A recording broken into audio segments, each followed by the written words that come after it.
It's going to be a little bit different today because I'm going to be sharing my screen and we're going to be going through some real resources, and it's going to be very interactive today. And I'm going to be talking about Ozempic and Mounjaro versus a low carb diet, which is the real deal for sustainable weight loss. And this is going to be an unbiased, educational, informal session about this. And if you have thought about these types of medications, considered them, heard about them, definitely stay tuned for today's live stream that I'm going to have. Excuse me.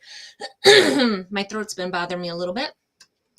And if you know somebody who has been thinking about these types of medications, then for sure, honey, do them a favor and slide this video their way so that they can tune in or watch the replay later on so that they can get a little bit more informed about these. And if you have any questions, drop them in the chat while we're going through. It's going to be very interactive, informational. Again, this is going to be a different type of live stream because I'm going to be sharing my screen. We're going to be looking at things. It's going to be very interactive. So I'll do my best to answer any questions, address the chat area while I'm configuring things and doing things. But, kind of big disclaimer for today's episode, this episode is not meant to promote, advocate. I'm not for or against these medications, Ozempic and Mounjaro. Okay, I'm not for or against. Today's episode is more meant to be informative and to educate you, share with you some things about these medications, the risks, the benefits, why they're being prescribed, why people are attracted to these medications, what they really do in your body for you, and some alternatives that you can have for that in case these medications are not something that you want, or if you're on the fence, what your options are in an unbiased, real way. Again, I'm not for or against these, and nor do I prescribe these medications. I'm just giving you some real information about them. And same thing with a low carb diet. And I know people get triggered by the word diet. I'm using diet in the clinical sense, like as an order of what we prescribe to somebody to eat for a specific health reason. And low carb diet is something that's out there for people who are type 2 diabetic. So don't get triggered by the word diet because I'm not talking about starving yourself or anything like that. I'm talking about a low carb diet, and we're going to actually get into what that looks like later on as I'm going through things, and we're going to be talking about that. So I'm not trying to tell you need to be on a low carb diet. What I am showing you is the clinical data and the significance and the relation, the correlation between these medications and a low carb diet, particularly if you're looking at something that is sustainable for weight loss in particular. Okay, so we're going to get into that. If this is the first time that you're catching one of my videos, welcome. My name is Dr. Alex Rosa. I'm the founder and creator of Spice and the 90-Day Metabolic Makeover, and I'm an expert in all things intermittent fasting and metabolic health. So I teach women 40 plus how to lose fat, balance their hormones, and get it on with the lights on. And today's episode, again, to kind of reset the room here, it's Ozempic and Mounjaro versus a low-carb diet, which is the real deal for sustainable weight loss. So let's talk about these medications, Ozempic and Mounjaro, what they are. And I'm actually going to bring up a sheet that kind of shows you all these different medications that fall into this category.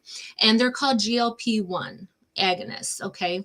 All GLP-1 and even the newer Mounjaro, that's a GIP. This is a whole nother class of medications that are out there too. They work on your gut hormones. So specifically the ones that make you feel full. And they work on your liver as well, and how your liver breaks down sugars and how it releases that into your body. And it helps to slow a lot of those things down. So that way you're not as hungry all the time, and then you're not always eating all the time. Particularly with the Mounjaro, it's prescribed, right? The prescribing reason for Mounjaro is to lower A1C levels. So if you're type 2 diabetic, you'll have an A1C level drawn. We're going to get into that in a minute as well.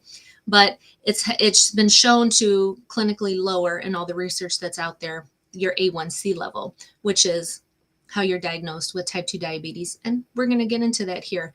So there's different reasons why. And actually, a lot of these meds are not prescribed for weight loss. They're prescribed for type 2 diabetes. So let's look into that a little bit more. So I'm actually going to share my screen here. And we're going to get into it. Which is the first one I want? This is the one I want. Okay, let me make sure I got my screen here right. Yep. So this is the list of the GLP-1 agonist drugs comparison. So as you can see, these are all the different types of drugs that are out there, okay, that are considered this, okay? And there's different dosages. Some of them are weekly, some of them are daily, some of them come in different forms, right? How you're going to give it to yourself. So is it an injection? Is it a pill?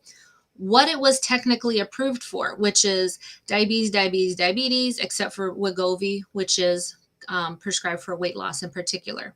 Who can take it? Adults.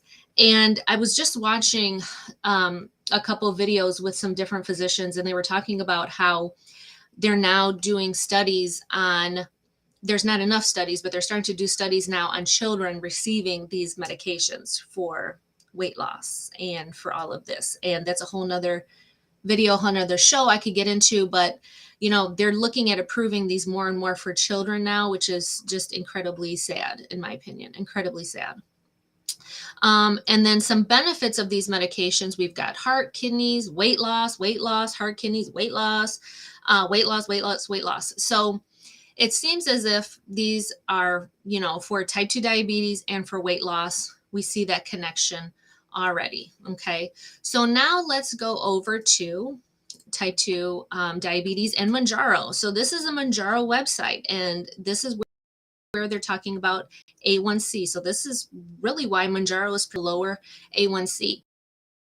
And just a couple of weeks ago, I had a woman message me and say that her friend got some Mounjaro from Mexico, and she wanted to take it and wanted to know what I thought, if she should take it or not. And she has some history of some heart issues and other things. And so I could only give her so much information because, I didn't have everything on her, and that would be very irresponsible of me to dive too deep into that with her. But I mean, people are getting this medication from wherever. And again, this is why I'm making this video, to educate around this, because I know people are going to get what they want, and they're going to get it no matter what. Okay. So Mounjaro, it's for A1C, for people with type 2 diabetes. And so it goes on to show you that, 3 out of 4 people got under an A1C of 7%. So what the heck is 7%? We're going to get into that in a minute, into what the different A1C levels are. And the little, the little asterisk, the little star down here, the little fine print tells you that the studies were done with or without diabetes medications. So specifically, some of the ones that I looked at, people were taking metformin while they were on this. So metformin is another medication that a lot of people are prescribed for weight loss, for PCOS, for a lot of other things, insulin resistance. It's kind of like the intro. I call it like the gateway drug, honestly, because once you get on that one, they try to put you on everything after that. And metformin has a lot of nasty side effects. So this is why they're prescribing it. And, it's not, without risk. If you look at here at the safety warnings and stuff, it talks about thyroid cancer, pancreas inflammation, low blood sugar. It's lowering your A1C. It's lowering your blood sugar. Hence why we're giving it to type 2 diabetics, because people with type 2 diabetes have high blood sugar, serious allergic reactions, kidney problems, like with a lot of medications out there, they're nephrotoxic. They're, toxic to your kidneys. So, we're wanting to monitor lab work and watch your kidney function, your vision, your gallbladder. I mean, your pancreas is another one. So, these medications are not without risks. So let's go over to our A1C. So if you're a type 2 diabetic, you should know what your A1C level is, okay? But a lot of people, as part of routine lab work, a lot of doctors will order an A1C, but not a lot of people understand why it's getting run, and what the results are and what it means for them. And it can actually give you a lot of valuable information, okay, if we use it in context of a bigger picture. But A1C, very simply, is a snapshot of about 3 months of what your trending blood sugar, glucose levels are in your blood, in your body. Okay, so how people become diagnosed with type 2 diabetes, which is adult onset, it's a lifestyle-based disease. People get diagnosed with this when their A1C reaches greater than 6.4%. Okay, so if you're looking at your lab work, you want to be well under 5.7 and below. Okay, pre-diabetes is considered 5.7 to 6.4, and you're considered type 2 diabetic at 6.4 and above. And so again, this is just a percentage of blood sugar, that's in your blood, in your body. This is what this number is telling you. This percentage also will give you a picture of the blood sugar level, of your glucose level all the time. So kind of like the average of what your blood sugar is all the time. So if you were to like poke your finger or look at just your glucose level on your lab work, this is what it's been trending for the last 3 months or so. This is what this percentage equates out to. It's kind of an estimate. So if you're somebody with an A1C of 6.5%, your blood glucose, your average estimated glucose level is 140. So you're chilling at 140 pretty much all the time. That's what your blood sugar is. It's going to rise, it's going to fall, but for the most part, you're in the 140s. You go to 7%, you're in the 150s. Now, again, if we're looking at the green, right, and if we're looking at the non-diabetic area, the area that we want to be at, that less than 5.7, you should be under 117. You should ideally be under 100 as far as your glucose levels go. But again, that just depends on who's looking at them and what they're looking for and the bigger context picture, because a lot of things can influence your blood sugar levels and your A1C. So this is what your numbers are. And I mean, this goes up to 10%. And let me tell you, in the clinical setting, I've seen people with A1Cs of 15, 17, people who come in a coma, their blood sugar's too high, and we have to put them on an insulin drip to bring their blood sugars levels back down, because they are registering over 700 people's blood sugars are registering. And there's people living like this. That's the most scariest part. There's people living with their blood sugars at these levels. And the damage that it's doing to their bodies is just unreal, and going for years and years and years. That's why knowing this number and staying on top of it and having it drawn like every 6 months or at least every year is so important to kind of gauge your overall health and to catch things early, right? Before we get to the 6.4, 7s, 9s, we want to keep it down here and try to reverse things as much as possible before we get up to this diabetic range. And even if you are in these ranges, there's always room for improvement. Always, always, always. There's always things that we can do to reverse this.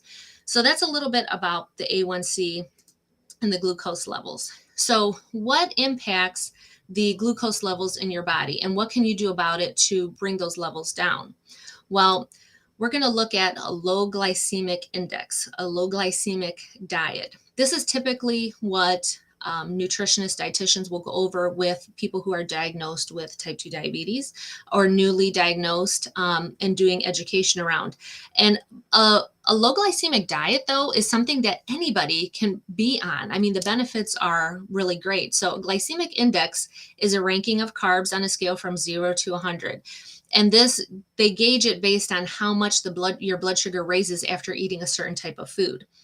And so stuff that's on the lower GI range is going to break down slower. And this is what we want. Things that are in this high range, those are the things that dissolve instantaneously into your bloodstream and spike your blood sugar very quickly. So we want to try to aim for eating most of our foods in this low glycemic index area. And you can go online. There's so many different places to get different examples of foods and meals and recipes and all the things. But just knowing that low glycemic diet is out there, and what a glycemic index is very beneficial, because not a lot of people know that. So this is just a quick little thing that's a good visual representation of what you can look at when you're picking your meals and picking your foods, what to look at. So I'm going to stop sharing my screen for a moment, because I'm going to check and see if there's any comments here. But okay, I don't see any comments right now. So we're looking at the low carb, or the low glycemic index, right? Type 2 diabetes, or A1C, we're looking at all of that. So going back to the beginning of what I said about Ozempic and Mounjaro, those medications delay gastric emptying. They slow gastric emptying.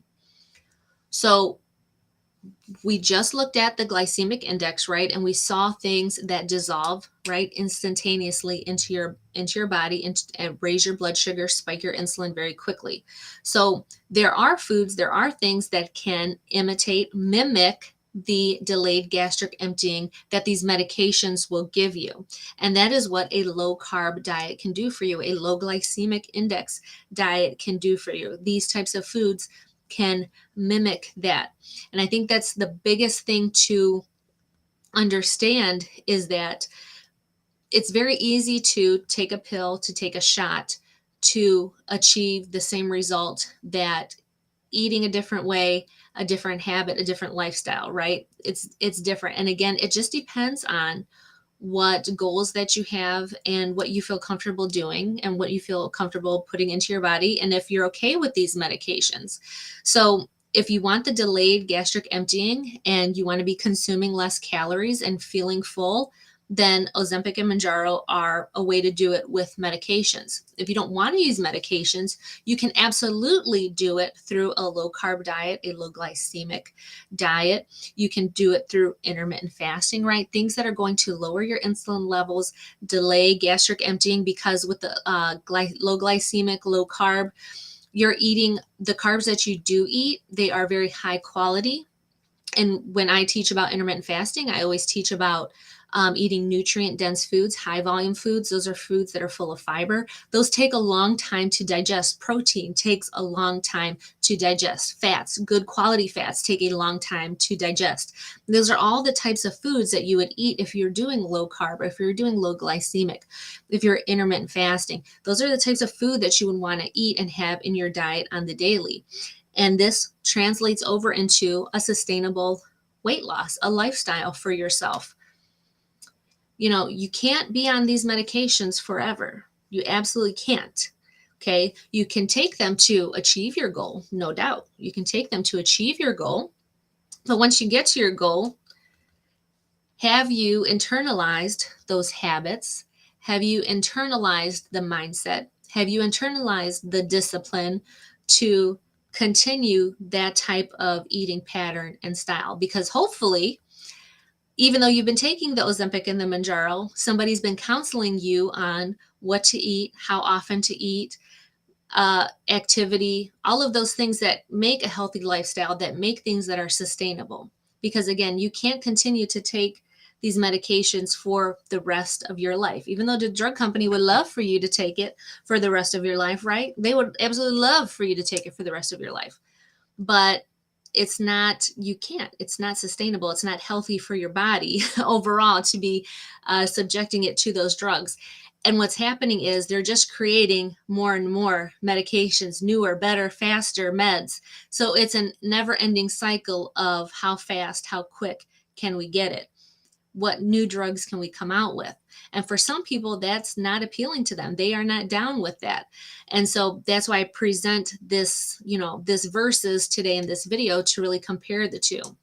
So there's one other thing I wanted to talk about, and it is the low carb. So I know, honey, everybody talks about low carb, and I'm going to show a brief picture of this, and let me see if I have it on the right setting. Yep. So if we're looking at the whole low carb thing, this is really what you want it to look like. And this is actually very similar to how when I'm teaching clients how to put their plates together and what it should look like. You really want the majority of, a low carb diet. It's a lot of those meats, the protein, the vegetables, the nutrient dense, high volume foods are at the bottom. Those are what the majority of what you want your food to be. And then you have your fats, and then your grains are at the very, very top, because you really don't need very many of those. And a low carb diet will very much can reverse and can very much help to control your blood sugar levels naturally. Your insulin can help to decrease inflammation, because that's what causes the type 2 diabetes. It's the high inflammation, it's the obesity, it's the cholesterol, it's the insulin resistance, because your body has just been, you're just eating all of this food, highly processed, highly inflammatory food, refined carbohydrates, sugar, junk food. You're eating all of this all the time, and your body just gets numb to it. Your body just is like, I've been producing. It's kind of like when you are yelling at your kid. The first couple times you yell at them, they might listen, but after a while, they just kind of tune you out. And it's the same thing for you. You got a crying baby, you got a crying kid. At first, it's like, but then a little bit after that, you become just numb to it. It's kind of the same thing with like alarm fatigue and people in healthcare. Like at first, the alarms are overwhelming, but then after a while, you just tune them out. You become numb to them. You don't hear them anymore. I can attest to that. It for sure does happen. Alarm fatigue is very real. This is the same thing that happens to your body with your insulin and everything. Your body just becomes numb to it and it no longer works how it's supposed to. And that's why people end up on more and more doses of medications, of insulin, of pills, why they go from pills to insulin, why they have to go to different kinds of insulin, higher doses of insulin. Let's mix insulins. Let's give you a 24-hour insulin like Lantus, and then let's add on a sliding scale rapid to cover you throughout your meals. It's just this never-ending cycle instead of going in reverse and getting to the root cause of addressing the obesity, addressing the inflammation, addressing the diet, addressing the frequency of the meals, addressing the quality of food. We don't go back to all of that. We just want to give it a drug and fix it, or have people think that they can just stay on these medications all the time, when reality you can't. And what type of life is that? What type of quality of life is that, to be taking pills and to be giving yourself shots for the rest of your life, and all the complications that can come from that? That's what I want you to consider and be aware of when you're thinking about this. And then let's look at, so this is something that I actually share with my clients that I work with. Let me make sure I'm sharing the correct screen. I totally am. This is actually something that I share with my clients. Low carb, keto, baking swaps, conversions that you can use for recipes. You can fit it for a low carb diet, a keto diet. So these are just some really helpful swaps that you can make in your diet that can take you from this regular, highly refined type of diet, this highly inflammatory, and switch it more to a low carb. And it's very easy. This is stuff you can find everywhere. Almond flour, coconut flour, erythritol, using coconut oil, psyllium husk. And then I even give you the conversions of, if you want to use almond flour, but the recipe calls for all purpose, this is what the conversion would be. So I go through and I list all of these because I'm very much for people cooking and making their own meals and their own food. Okay. So these are just some things that I pass along and that I give to my clients so that they can empower themselves to do this on their own. Similarly with mocktails. So I have a lot of clients that travel, they go to different events, they host events, or they're going to different conferences. And in particular, I had a client recently who found herself drinking more alcohol than she would like. And she didn't really think it was a problem, but we identified it as something that she should really cut back on. And in particular, because her cholesterol levels were high, her liver enzymes were high. And I said, we need to give your liver a break, honey. We need to give it a break, clean it out, detoxify it, get it going and get it functioning, get it humming at an optimal level. So we slowly decreased on her alcohol. And what kept coming up was the social situations. What do we do with social situations? Am I sharing the right tab? Nope, I'm not. Shoot, let me share this tab. I'm glad I caught that. So this again is 20 low carb, low sugar mocktail recipes. I gave her some options. This is the stuff that I do for my clients. I gave her some options of things that she could drink and that she could sip on so she could look cute while she was, going around to these different events. And very similarly, I had another client who was trying to get pregnant, and we were working on her blood pressure, and she did not want to disclose to people that she was trying to get pregnant and that, her blood pressure was high and she was working on some things.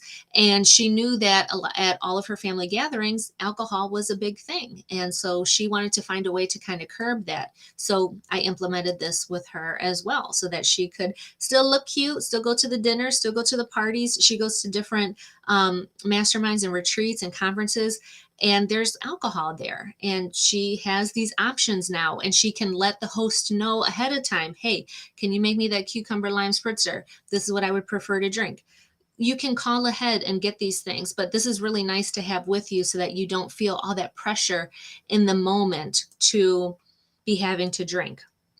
So I thought that was really helpful. And, she's found it very helpful. A lot of my clients have. So those are just some examples of how you can, go into the whole low carb area, but still live your life and have it be sustainable. Cause that's all what we're talking about right now, right? Is what can we do for sustainable weight loss, for sustainable health, for a lifestyle?